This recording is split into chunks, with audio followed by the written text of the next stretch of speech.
Hi guys, তো আমরা যাচ্ছি আমার ফুপির বাসায়। তো দেখো আকাশের কি অবস্থা।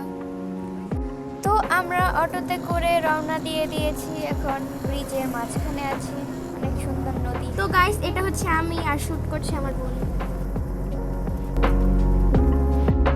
তো আমরা অটো থেকে নেমে এখন মিশুকে করে ফুপির বাড়ির উদ্দেশ্যে আবার রওনা দিয়ে দিয়েছি। এই যে আমি আকাশে বাতাসে চল পাখি। সরি গাইস, বিনোদন ছিল। ফুপির বাড়ির সামনে এসে পড়েছি। ফুপির বাড়ির সামনে একটি সাঁকো আছে, কি সুন্দর নদী, ওয়েদারটাও অনেক সুন্দর, বাতাসও আছে, ঘুরতে অনেক মজাই লাগছে, কি সুন্দর নদী।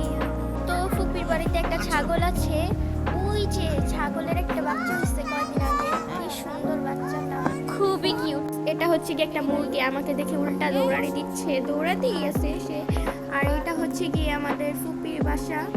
তো দেখুন, আপনারা দেখতে থাকুন এই যে বাড়িটা। তো এখন আমরা যাচ্ছি জঙ্গলে, সরি আমরা যাচ্ছি খেতে, গ্রামের দৃশ্য উপভোগ করতে আর আপনাদেরকেও দেখাতে। তো যেতে থাকি আর আপনাদেরও দেখাতে থাকি। এই যে একটা কাক, এই যে একটা হাঁস, সরি দুইটা হাঁস।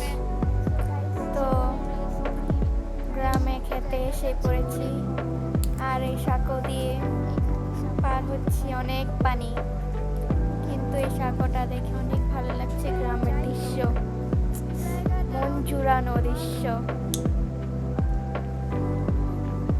আশেপাশে অনেক বন্যার পানি, বৃষ্টির পানি দিয়ে ভরা, তাই আমরা এখন ওইখান থেকে ফেরত চলে যাচ্ছি বাসার দিকে। আর এই যে একটা ফুল পেলাম, ফুলের নাম জানি না।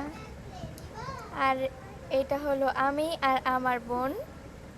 তো বাসার দিকে হাঁটা শুরু করলাম। আর ওই যে একটা ছাগল, আরও দুইটা ছাগল গুতাগুতি করছে, মারামারি শুরু করে দিয়েছে। আর এই হলো ছাগলের বাচ্চা, অনেক কিউট। এই যে আমি কোলে নিয়েছি, আমার অনেক ভালো লাগে। তো ঘুরতে ঘুরতে রাত হয়ে গেল আর আমরা বাসার উদ্দেশ্যে রওনা দিয়ে দিলাম। দেখা হবে আবার পরের কোনো মিনি ব্লগে। আজকের জন্য পর্যন্ত, bye bye, see you again.